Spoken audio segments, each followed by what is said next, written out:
আমরা জানি এই দেশের নারী এবং শ্রমিকেরা সেই দলের পক্ষে অবস্থান করে সেই দেশে ওই দলই সরকার গঠন করে।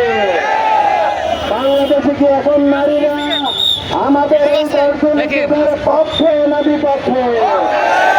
বাংলাদেশের শ্রমিকেরা এই দলের পক্ষে না বিপক্ষে? বাংলাদেশের যুব সমাজ এই দলের পক্ষে না বিপক্ষে? বাংলাদেশের ছাত্র সমাজ এই দলের পক্ষে না বিপক্ষে?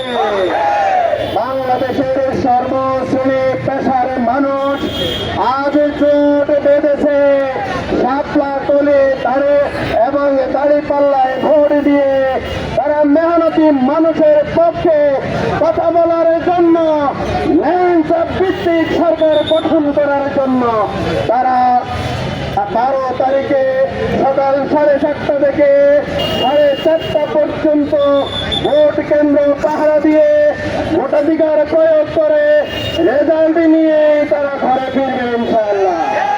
আমরা প্রত্যেক বাড়ি যাব, প্রত্যেক নারীর কাছে, প্রত্যেক ভোটারের কাছে গিয়ে আমরা এই ঢাকা 11 আসনে শাপলা কলির পক্ষে, ন্যায়চাপের পক্ষে, হ্যাঁ ভোটের পক্ষে নির্বাচনী প্রচারণায় আজ থেকে সকাল থেকে রাত পর্যন্ত নিরলস ভূমিকা পালন করবো ইনশাআল্লাহ।